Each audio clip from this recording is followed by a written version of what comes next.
Si te gustan las historias reales con verdad y corazón, no olvides suscribirte. Dale clic al botón rojo y acompáñame en esta historia que a muchos les ha roto el alma. Mi nieto me llamó vergüenza de la familia frente a todos, y todo por un mensaje que nadie quiso leer. Fue en una reunión de domingo con la mesa llena de comida, los niños jugando en el patio y el ruido de risas que antes me daba tanta alegría. De pronto mi nieto mayor se puso de pie, miró a todos con los ojos llenos de rabia y dijo que yo había humillado a su madre hasta hacerla llorar, que ya estaba cansado de verme tratarla como si no valiera nada, y que por respeto a ella, ya no quería que yo estuviera en ninguna reunión familiar. Nadie me preguntó qué había pasado. Nadie dudó ni un segundo. Porque cuando un joven habla con fuego en la mirada, muchos prefieren creerle antes que escuchar a una abuela de 70 y tantos años que siempre ha callado por no causar problemas. Lo peor no fue la acusación, sino el silencio que la siguió. Mis propios hijos bajaron la vista. Mi nuera se abrazó a sí misma como si acabaran de salvarla de un peligro. Y yo, con el corazón hecho trizas, me quedé allí, sentada, sintiendo que me quitaban algo más que el honor, me quitaban el derecho a ser escuchada. Porque la verdad es que yo jamás humillé a nadie. Semanas antes, tuve una conversación seria con mi nuera, sí. Le dije que me preocupaba cómo estaban criando a mis nietos, que sentía que los límites se estaban perdiendo y que a veces las decisiones importantes se tomaban sin considerar mi opinión, no por imponerme, sino por compartir la experiencia de una vida entera. Ella se alteró, alzó la voz, me dijo que yo no tenía derecho a meterme, que ya no era mi casa, que mis consejos eran órdenes disfrazadas. Yo guardé silencio. No grité. No respondí con dureza. Solo me levanté, le dije que respetaba su espacio y me fui. Nunca imaginé que esa charla se convertiría en una historia donde yo era la villana, la abuela cruel que hace llorar a su nuera por puro capricho. Después de aquella acusación pública, todo cambió. Los domingos dejaron de tener sabor. Mis nietos ya no venían a abrazarme con sus caritas sonrientes. Las llamadas se volvieron raras, cortas, frías. Mi hijo, el padre de ese muchacho, apenas me saludaba cuando nos veíamos, y si hablábamos, era de cosas sin importancia, como el clima o el precio del pan. Sentía que me estaban borrando poco a poco, como si mi presencia fuera un error que había que corregir. Pasaron cumpleaños en silencio. Navidades con el teléfono apagado para no sufrir al escuchar las voces de los demás celebrando sin mí. Lloraba en la cama, preguntándome cómo una familia puede deshacerse tan rápido cuando solo se escucha una parte de la verdad. Lo más doloroso era pensar que mis nietos crecerían creyendo que su abuela era una mujer mala, resentida, que disfrutaba hacer sufrir a los demás. Y lo peor de todo, mi nuera nunca vino a aclarar nada. No me buscó para decirme que tal vez exageró, que estaba molesta, que se arrepentía. Nada. Dejó que la mentira creciera, que mi nieto se llenara de coraje falso, que la familia entera me mirara con lástima o desconfianza. Yo, en medio de ese dolor, seguía guardando los mensajes de aquella conversación. No por desconfianza, sino porque soy de las que anotan todo, de las que guardan los papeles, los recibos, las palabras. Y en esos mensajes estaba todo, mis frases suaves, mis preguntas respetuosas, mis intentos por entender. Y también estaban sus respuestas, frases duras, acusaciones sin fundamento, palabras que jamás salieron de mi boca. Durante semanas dudé si mostrarlos. Pensé que si los enseñaba, me iban a decir que era vengativa, que andaba buscando problemas. Pero también entendí que mi silencio ya me había costado demasiado. Había perdido abrazos, risas, tiempo con quienes más amo. Y entonces supe que callar ya no era prudencia, era complicidad con la mentira. Esa noche, después de acostarme, mientras todos dormían en sus casas llenas de calidez y yo en la mía, tan sola que hasta el reloj parecía hacer más ruido, abrí mi viejo celular. No era uno de esos teléfonos modernos que tanto manejan los jóvenes, sino uno sencillo, con teclas grandes y letra clara, porque a mi edad los ojos ya no ven como antes. Pero sí era suficiente para guardar lo que realmente importaba. Allí, en la carpeta de mensajes, estaba la conversación completa. Cada palabra escrita con calma, con respeto, con el tono de quien quiere ayudar, no herir. Y luego sus respuestas. Como me decía que me fuera, que no era bienvenida, que mis opiniones eran inútiles. Como usaba frases como siempre igual, nunca cambia, siempre tiene que imponerse. Yo no entendía cómo podía torcer tanto la verdad. ¿Cómo podía convertir una preocupación amorosa en un ataque personal? Pero ahí estaba, negro sobre blanco, la prueba de que yo no era la causante del conflicto, sino la víctima de una narrativa falsa. Esa noche no pude dormir. Pensé en mis nietos, en sus caras inocentes, en cómo les habrían contado la historia. Pensé en mi hijo atrapado entre su madre y su esposa, sin saber a quién creer.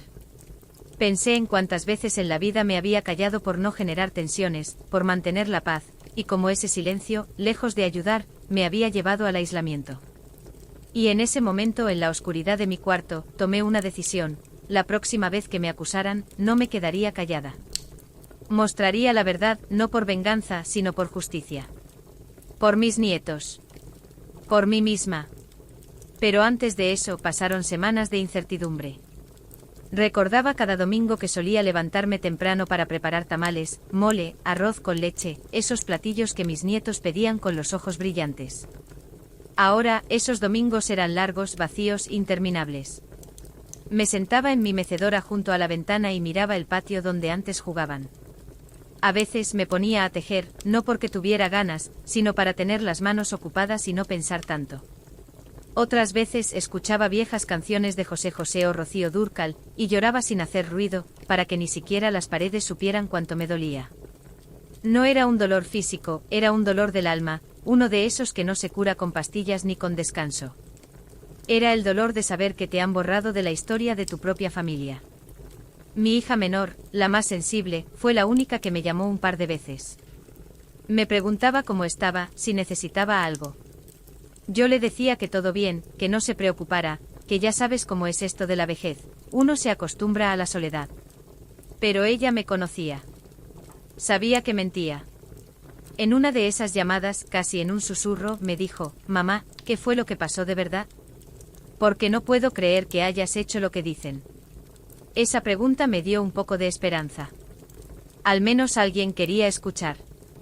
Le conté lo que había sucedido, palabra por palabra. Le mostré los mensajes cuando fuimos a vernos a su casa. Ella los leyó en silencio, con los ojos cada vez más abiertos. Al terminar, me abrazó fuerte y me dijo: «Esto no puede quedar así. La verdad tiene que salir». Pero yo le pedí que no dijera nada. «Déjalo reposar», le dije. «Que la vida misma se encargue de aclararlo». Momento valió más que 1000 disculpas formales. Porque la situación explotó de nuevo en otra reunión familiar, esta vez por el cumpleaños de mi hija menor. Habían pasado casi 3 meses desde la primera acusación. Yo había sido invitada, quizás por obligación, quizás por lástima, pero fui. Me senté en un rincón, callada, observando. Vi cómo mi nuera hablaba con las otras mujeres, cómo reía, cómo contaba anécdotas. Vi cómo mi nieto corría con sus primos, feliz, como si nada hubiera pasado. Pero yo sabía que detrás de esa normalidad fingida, había una mentira que seguía viva. Y entonces, en medio de la merienda, cuando todos estaban comiendo pastel y tomando refresco, mi nieto otra vez se paró. Esta vez con más ímpetu, con más seguridad, como si hubiera ensayado sus palabras. Dijo que yo había destruido emocionalmente a su madre, que por mi culpa ella ya no dormía bien, que yo sembraba discordia donde había paz, que era mejor que no viniera más porque solo traía problemas. Sentí que el suelo se abría bajo mis pies. Pero esta vez, en vez de agachar la cabeza, respiré hondo. Con la voz temblorosa, pero firme, pedí que me dejaran hablar. No para gritar, no para ofender, solo para leer lo que realmente pasó. Saqué mi celular, ese viejo teléfono que todos creen que ya no sirve, y dije: voy a leer lo que se escribió aquel día. Nada más. Sin añadir ni quitar una coma. Algunos intercambiaron miradas incómodas. Mi nuera cruzó los brazos, como si ya supiera lo que venía. Mi hijo me miró con una mezcla de curiosidad y miedo. Y yo empecé. Leí como yo le preguntaba si podíamos hablar con calma. Como le decía que mis intenciones nunca fueron herirla. Como le pedía que no viera mis palabras como ataques, sino como preocupación de abuela. Leí frases como: solo quiero lo mejor para los niños, entiendo que tú eres la mamá, pero también soy su abuela, si te molestan mis palabras, hablemos, no las guardes.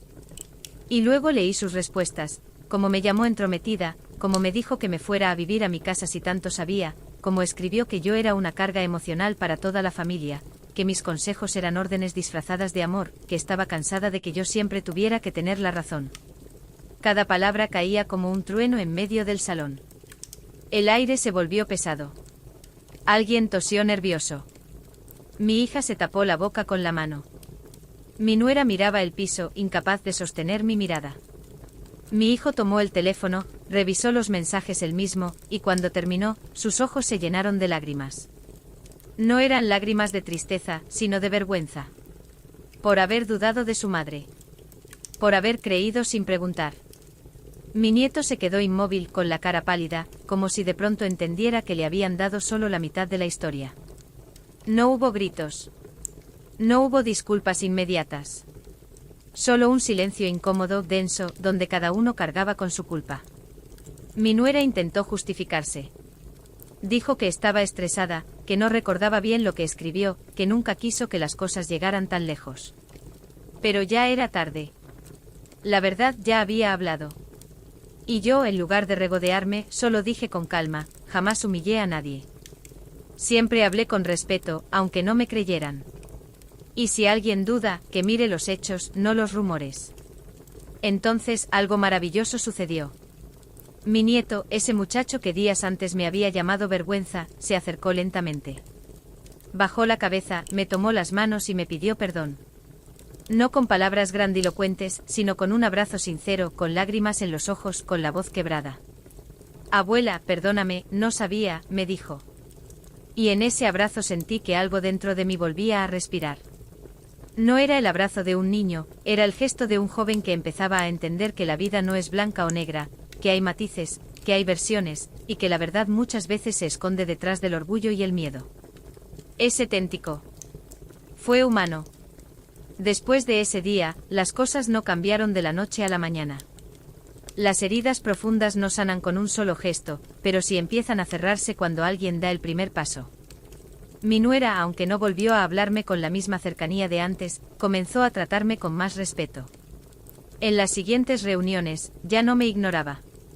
Incluso en una ocasión, cuando uno de mis nietos se cayó y empezó a llorar, fue ella quien me llamó para que lo consolara, porque sabía que conmigo se calmaba más rápido. Fue un pequeño gesto, pero para mí significó mucho. Era como si, sin palabras, me estuviera reconociendo, sí, eres su abuela.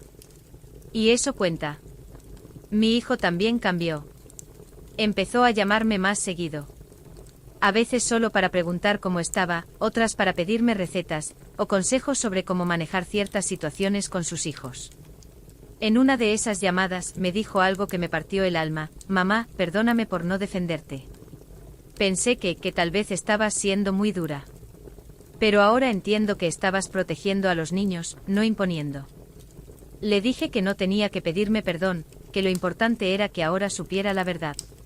Y que la verdad, aunque tarde, siempre encuentra su camino. Con el tiempo volvieron las visitas. Mis nietos regresaron a mi casa los fines de semana.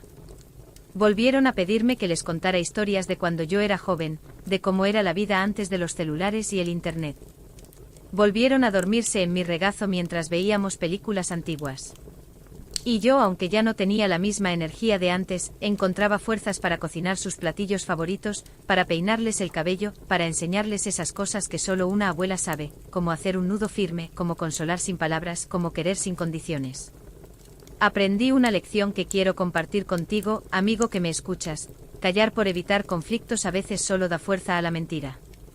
Defender la verdad no es faltar al respeto, es proteger tu dignidad. Y mi familia aprendió algo que jamás deben olvidar: antes de señalar, antes de condenar, hay que escuchar a todos. Porque una sola versión, por muy convincente que suene, puede destruir generaciones enteras. También aprendí que la vejez no es solo el declive del cuerpo, sino también la prueba final del carácter. Porque cuando ya no tienes fuerza para imponerte, cuando ya no eres el centro de atención, cuando tus palabras parecen pesar menos, es ahí cuando más importa actuar con integridad. No por lo que los demás piensen, sino por lo que tú sabes que es correcto.